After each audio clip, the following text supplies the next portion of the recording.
สวยงามเป็นที่กราบไหว้สักการะบูชาแก่คนทั้งหลาย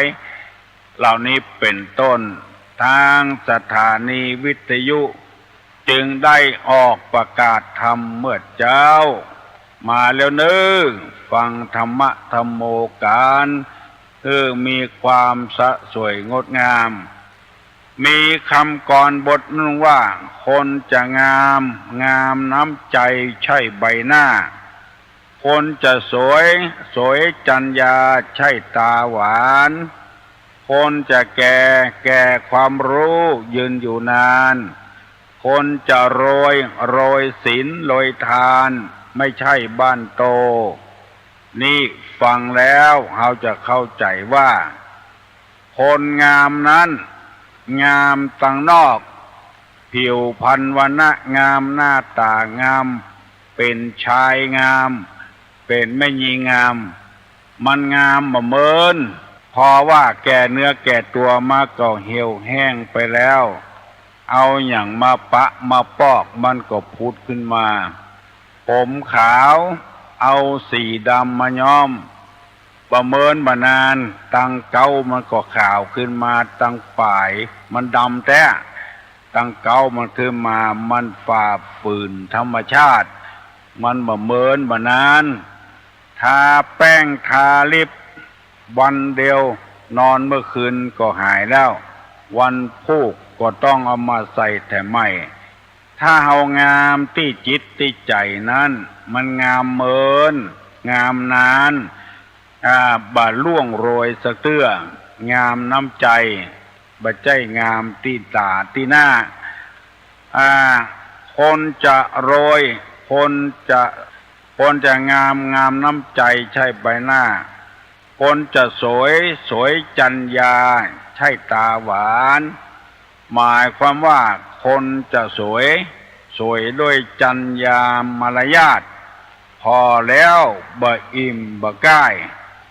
คนที่มีจัญญามารยาทบ่ดีปากบ่ดีอยู่ที่ไหนไผก็บ่ชอบไผก็จังถ้ามารยาทดีอ่อนน้อมพอแล้วบ่อิ่มบ่ใกล้สักเทื่อคนจะแก่บ่ใจแก่เพราะอายุสังขารบางทีก็เท่าเพื่อเกิดเมินบ่ได้คนจะแก่นี่ต้องแก่ความหู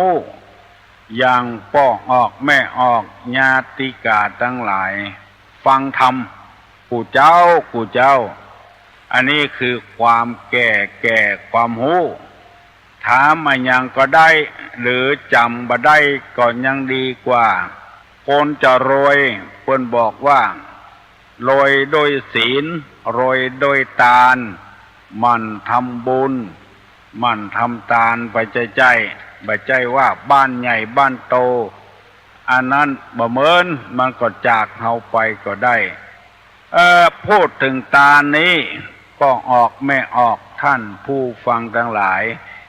การการแบ่งกันปันบางอย่างเปิ้นก็ว่าบ่ได้บุญการกันนี้ตุลุงจะได้นำเอาธรรมะในทางพระพุทธศาสนามาเล่าให้ท่านทั้งหลายฟังใครจำได้ก็จำเอาจำบ่ได้ก็จดเอาก็ได้เพราะว่าสมองเรานี้อันใดก็ดีจำจดเอาไว้ความรู้จะเกิดขึ้นเพิ่นว่าสุจิปุริสุนี่คือการฟังไปจะเกิดความรู้จินี่คือจินตนาการคิดเอาแล้วจะเกิดความรู้สุจิละปุคือการพุทธาอู้กันไปอู้กันมาก็เกิดความรู้เปิ้นหูของเฮาพ่องเฮาหูของเปิ้นพ่องลินี่ก็คือลิขิตจดไว้เขียนไว้เหมือนไปปะเขาใส่เพิ่มเติมความรู้ขึ้นเรียกว่ามันจำศีลกินทานบางอย่างบ่ใจทานบ่ได้บุญอู้กันง่ายๆผู้ทานที่บ่ได้บุญมีอย่างพ่อง 1. การนำเมา 2. การให้มโหรสพ 3. การให้หญิงแก่ผู้ชาย 4. การให้โคอุสภะ 5. การให้รูปภาพรูปเขียน 6. การให้สัตราอาวุธ 7. การให้ยาพิษ 8. การให้โซ่ตรวน 9. การให้ไก่และสุกร 10. การให้เครื่องช่างเครื่องตวงที่กงอันนี้10 ข้อด้วยกันพอออกแม่ออกบางคนบ่เคยกึดแล้วบ่เคยได้ยินคำเตือนวันนี้ตุลุงจะเอากุญแจลูกกุญแจไขแล้วเปิดให้ท่านทั้งหลายได้หันตั้งในปากันตั้งอกตั้งใจฟังดีๆตามเวลาอันนี้ก็ขอเล่าฝากไว้ให้พี่น้องทั้งหลายต่อไปถ้าเฮาได้ยินอย่างอี้แล้วเฮาจะบ่ทำต่อไปเพราะมันบ่ได้ผลบ่ได้ประโยชน์บ่ได้บุญบ่ได้กุศลสักอย่างเนี่ยบุญศีลบุญทานที่กระทำปั้มเพ่งมาทานบางอย่างมันก็บ่มีผลกับเฮาเสียเวลาเสียที่นาฟรีแล้วก็แถมอันข้อที่3เพิ่นว่าการฮื้อไม่ยิงแก่ก็จ่ายโดยวิธีใดก็ตามเอาไม่ยิงไปฮื้อมันเป็นกิเลสเป็นกามโลกีเอาไปฮื้อใจกะจะเอาไปฮื้อเป็นเมียกะเอาไปบำรุงกามตัณหาราคะกะอย่าไปคิดว่ามีบุญมีกุศลเป็นบาปเป็นกรรมกับตัวแถมซ้ำต่อไปนี้เฮาได้ยินแล้วเฮาจะบ่ทำได้3 ข้อแล้วเนอะคือนำเมาคือเครื่องดนตรีคือแม่ยิงแก่ก็จ่ายอันนี้บ่ได้บุญแล้วข้อที่4เปิ้นว่าการให้โคอุสภะคืองัวอุสภะหมายความว่างัวที่ใจบ่ได้พิกลพิการกาเอาไปใจไปสอยบ่ได้หรืองัวที่เปิ้นจะเอาไปเข็นไปฆ่า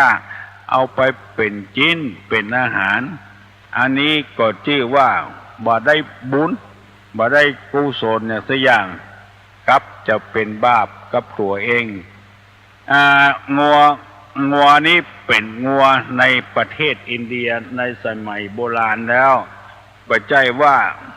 เอามาแป่งมาไปกันปัจจุบันนี้และนอกไปจากนั้นข้อที่5เปิ้นว่า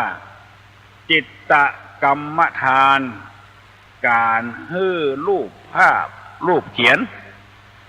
การเอาฮื้อรูปเขียนคือหมายความว่ารูปอันบ่เป็นสาระบ่เป็นประโยชน์อย่างสักอย่างเป็นจินตนาการเอาไปฮื้อกันนี่ก็เป็นบัจจัยการฮื้อตานเอายื่นฮื้อปันโดยจิตไมตรีกันบ่ได้แล้วข้อที่6เปิ้นว่าการฮื้อสัตราอาวุธฮื้อสัตราอาวุธหมายความว่าเอาฮื้อเครื่องฆ่ามีดก็เป็นมีดที่เอามาตัดไม้ก็บ่ได้เอามาจักตอกก็บ่ได้เป็นปืนผ่าหน้าไม้เป็นอาวุธเป็นลูกปืนนี่อันนี้เป็นเครื่องฆ่าทั้งนั้นเอามาทำมันอย่างก็บ่ได้อันนี้เอาฮื้อกันโอ้เปิ้นยังถือลูกบางคนเปิ้นถือจะเอามีดเอาสัตรางเอาอาวุธเอาหอกเอาดาบหมู่นี้ฮื้อกันแล้วเปิ้นว่าแก้เคล็ดเอาสตางค์ฮื้อเหียบบาท 2 บาทเป็นการซื้อเอามาซื้อเอาแลกเอาโดยได้ยินเปิ้นอู้กันเล่ากันบางทีมีปืนแล้วบ่มีลูกเอาลูกปืนฮื้อกันแล้วซื้อเอา1 บาท 2 บาทเป็นการแก้เคล็ดถ้าเอาไปฮื้อนั้นเปิ้นว่ามันเป็นสิ่งที่บดีสตรางอาวุธทุกชนิดเป็นมุยผ้าหลัวมุยตัดไม้มีดตัดไม้ผ้าหลัวโบะหลัวนี่ก็คงจะอนุโลมฮื้อกันได้พอจะได้ประโยชน์อยู่อันนี้หมายถึงสตรางอาวุธต่างๆที่มันเข็นมันฆ่ากันเอาฮื้อกันแล้วบ่ได้สาระประโยชน์แล้วข้อที่7ว่าการฮื้อยาพิษยาเกลียใจแล้วมันตายสัตว์ก็ตายคนก็ตายแล้วข้อที่8ว่าการฮื้อโซ่ตรวนฮื้อขัดแจมือในการฮื้อเล็กที่เป็นโซ่เป็นเล็กโซ่ตรวนที่มัดแข้ง2 ข้างมัดแขน2 ข้างเอาฮื้อกันนี้ก็บ่ใช่เป็นตาในทางพระพุทธศาสนาเพราะว่าของเหล่านี้เอาใส่ไปแล้วมันจะทรมานมือก็ยุบยังกำยังบ่ดูตั้งตีนก็จะเตียวจะย่างก็บ่ได้ถ้าเอาฮื้อกันนี้บ่ใช่การทำบุญทำทานไร้สาระไร้ประโยชน์ฮื้อโซ่ฮื้อตรวนแล้วข้อที่9ว่าการให้ไก่และสุกรเอาไก่ฮื้อกันเอาหมูฮื้อกันเปิ้นจะต้องซื้อโดยเงินโดยทองเพราะไก่มันบ่ได้เป็นสัตว์ที่ทำประโยชน์ฮื้อแก่คนอย่างเดียวตาน่ะคือเอาไปกินเอาไปใจเอาไปฆ่าเอาไก่ฮื้อกันนึกว่าจะได้บุญที่เขาเอาไก่มาปล่อยวัดนึกว่าจะได้บุญบ่ได้เพราะว่าสัตว์หมู่นี้มันบ่ได้ทำประโยชน์อย่างฮื้อคนถ้าเป็นงัวเป็นควายนี้ก็ยังทำประโยชน์ให้แก่คนได้เอามาจ้อยมาสอยเป็นสัตว์พาหนะหมูก็อย่างเดียวกันเอามาทำประโยชน์อย่างก็บ่ได้นอกจากเอาไปฆ่าไปแกงไปกินจีนกินเนื้อคนใดเอาฮื้อกันไก่ฮื้อกันเป็นตัวหมูฮื้อกันเป็นตัวนี่ในทางพระพุทธศาสนาว่าไม่ใช่ทานถ้าเอาฮื้อละใจเป็นประโยชน์อย่างอื่นบ่เข็นบ่ฆ่าอย่างอื่นนี่ก็พอจะอนุโลมได้อันนี้นำมาเสนอเจ้าปี้คือนายน้องพอออกไม่ออกได้ฟังได้ยินแล้วสิ่งเหล่านี้มันจะบ่ได้บุญอย่างสักอย่างกับเอาไร้สาระเสียประโยชน์ข้อสุดท้ายว่าการฮื้อเครื่องจั่งเครื่องตวงอันติปันโกงเปิ้นกั้งเปิ้นว่าโกงตาจั่งตาย้อยหมู่นี้มันก็บ่เป็นประโยชน์อะไรอย่างแน่ที่จะทำลายล้างผลาญนำที่จะคนอื่นได้เดือดร้อนเครื่องจั่งเครื่องจั่งจะเป็นเครื่องตวงเครื่องวัดที่มันโกงเปิ้นผลิตออกมาหน้าที่เปิ้นจะได้นักซ้ำไปโกงเพื่อได้น้อยเดียวอันนี้ก็ไร้สาระไร้ประโยชน์เปิ้นบอกว่าอย่าไปเนี้ยมันบ่ได้สาระไร้ประโยชน์วันนี้นำเอาเรื่องการฮื้อที่บ่นับว่าเป็นการทานมาเสนอฮื้อพี่น้องทั้งหลายได้ฟังถ้าคนใดฮื้ออย่างเนี่ยบ่จะไปหวังบุญคือความดีอย่างกับกันเพราะแต่ละอย่างนั้นมันเป็นพิษเป็นภัยพอทบทวนแถมกำนึงเพื่อเฮือต้านที่สนใจได้ยินได้ฟัง1การให้น้ำเมา2การให้มโหรสพ3การให้หญิงแก่ผู้ชาย4การให้โคอุสภะ 4. การให้รูปภาพเขียน 5. การให้สตราอาวุธ 6. การให้สตราอาวุธ 7. การให้ยาพิษ 8. การให้โซ่ตรวนกระแจมือเนี่ยโซ่ตรวนตลอดถึงโซ่เชือกเล็ก ข้อที่ 9การให้ไก่และให้สุกร ข้อที่ 10การให้เครื่องชั่งเครื่องตวงเครื่องตวงที่มันโกงคนอื่นเพื่อได้รับความเดือดร้อน วันนี้นำเอากรรมที่ว่ามันจำศีลกินทานไปใจเตอะแล้วบัดใจว่าทานไอ้อย่างจะได้บุญเหียบประตกประเสี่ยงตัวบัดใจบางสิ่งบางอย่างที่เฮาเล่ามานี้มันบัดใจเป็นการทานในฐานะที่เฮาเป็นเจ้าพุทธได้เว้นจีเว้นจากทานสิ่งที่มีสาระมีประโยชน์หมู่นี้เป็นต้นได้นำมาเสนอให้พี่น้องทั้งหลายได้ฟังตุลุงได้ออกรายการไปแล้วมีป้อออกได้โทรศัพท์มาหาตุลุงว่าขอ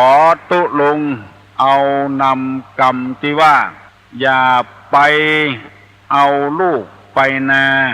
อย่าไปเอาหมาไปต้งขอตุลุงอธิบายให้ฟังสักกรรมเรามันหมายความว่าจะได้ความหมายตื้นก็เป็นความจริงแต่ที่โบราณเป็นว่าเอาลูกไปให้ไปนาตัวมันบ่ได้เงี้ยหยังมันบ่ได้ประโยชน์อะไรหยังกำเดียวก็ให้กำเดียวก็ให้บ่ได้การบ่ได้งานเอาหมาไปต้งตัวบางเตื้อกำลังหวานกล้าไว้กำลังงอกกำลังงามมาไปโล่นลัดก้าเหี่ยประตกประเสี่ยงอันนี้จะว่าไปว่ามาก็เป็นของฮึดของที่บดีละก้อนเมื่อเป็นละอ่อนได้ยินเป็นว่ามีเจ้าเขาเจ้าดอยเนี่ยเอาลูกไปให้ตัวเกิดได้บักกี่วันแล้วก็เอาห้อยต้นไม้ไว้ปรากฏว่ามีต่อเปิ้นฮ้องว่าต่อขุมต่อจิกุงมันตัวใหญ่ไปทราบกินละอ่อนที่เกิดใหม่ๆห้อยไว้ก่อนนึกว่าเป็นอาหารปากันมาพบละอ่อนให้แวกสักกำเดียวแม่ล่นมาพอเหลือก็กระดูกโครงกระดูกต่อปากันลุ่มมาต่อยบกเอาละอ่อนไปเป็นอาหารทั้งหมดต่อขุมนี่มันเป็นต่อใหญ่เพิ่นฮ้องว่าต่อจิกกุ้งมันตัวใหญ่มันครบคำเดียวก็เป็นก้อนละอ่อนเลยตายไปเหี่ยเนี่ยเปิ้นบ่ฮื้อเอาลูกไปนาเอาหมาไปต้งมันบ่ดีคือกรรมนี้คือหมายความว่าสิ่งที่ควรสิ่งที่บ่ควรเอาลูกเอาเต้าไปพ่อไปกอยสิ่งที่บ่ควรมันเกิดขึ้นมาแล้วปัจจุบันนี้ตะก่อนเปิ้นจะซื้อข้าวต้มข้าวหนมฮื้อละอ่อนพ่อแม่เป็นคนไปซื้อมาฮื้อลูกบัดใจว่าฮื้อลูกไปซื้อเวลานี้พ่อแม่จวนลูกไปซื้อของที่ร้านสรรพสินค้าเปิ้นมีหั่นหมดเป็นโลตัสกาเป็นสโตหมู่นี้พาลูกไปตัวปายปะใส่ของที่ลูกต้องการให้แว่อยู่หั่นบ่ซื้อก็บ่ได้ขายหน้าขายตาเพราะว่าเฮาบ่ได้ข้อมูลที่แท้จริงแต่ก่อนนี้เปิ้นฮื้อพ่อฮื้อแม่ไปซื้อมาฮื้อบ่ใจว่าฮื้อลูกไปจ่ายสตางค์บัดเดียวนี้มันจำฮื้อละอ่อนใจเงินเป็นบ่ใจว่าใจฮื้อละอ่อนไปเนียเวียกเนียการซอกเงินซอกทองเหมือนสมัยโบราณมันปิ้นไปเหี่ยแล้วพี่เหยน้องเหยอันเนี้ยเอาลูกไปนาเอาหมาไปต้งเพราะว่าเอาไปตวยเขา เขาเคยได้จ่ายสตางค์เอาไปเอามาเราอ่อนเลยจ้างไปในการจ่ายพอสตางค์ฮื้อแล้วก็ได้ของขึ้นมาก็เลยย่ามหบป่อหบแม่ไปตึงวันมีแถมอย่างตู้ลุงเคยได้ยินเพื่อนเล่าให้ฟังว่าละอ่อนบะเดียวนี่มันลวกเหลือป่อเหลือแม่ลวกไปในการใจการจ่ายเพราะป่อแม่ไปป้อนข้อมูลที่บ่ถูกมีรายหนึ่งแม่มันเอาใบซาวใบแล้วใบ10แถมใบแล้วเหรียญ5แถมอันใบซาวใบเหรียญ10แล้วก็เหรียญ5เอายายให้ลูกมันใบซาวแล้วก็เหรียญ10เหรียญ5เอายายให้ลูกมันแม่มันทดลองว่าลูกมีIQสูงเท่าใดมันสมองดีเท่าใดเฮ้อลูกมันจี้ว่าสมมติว่าถ้าแม่จะเอาสตางค์เฮ้อน้อง3อันเนี้ยน้องจะเอาอันใดลูกมันพอไปพอมาจี้เหรียญ10ปุ่นว่าเอาอันนี้แม่แล้วเอากระดาษห่อเฮ้อน้องกำรอจี้เหรียญ10แล้วเฮ้อแม่มันเอาใบซาวห่อเหรียญ10เพื่อลูกมันเหลือเหรียญ5อันเดียวเพราะว่าเอาลูกไปนาเอาหมาไปต้งสิ่งที่มันบดีบ่งามปาลูกไปร้านโลตัสกาสโตกาหมู่เนี้ยอันนี้มันเป็นการซ่อฮือหันว่าสถานที่เช่นนั้นน่ะเป็นสถานที่เอาสตางค์ไปแลกเปลี่ยนละอ่อนบะเดียวจึงใจสตางค์เป็นใจสตางค์จ้างบ่มีการประหยัดที่รับฟังรายการทุกท่านขอให้ได้มีความสุขกายสุขใจเหมือนกันจุตนจุองค์ทุกผู้ทุกคนตลอดกาลนานสัพพโลคาวินิมุตโตสัพพสันตาปวัตสิโตสัพพเวระมติกันโตนิพพุตโตจตุวังภวสนิจังวุธาปจายิโน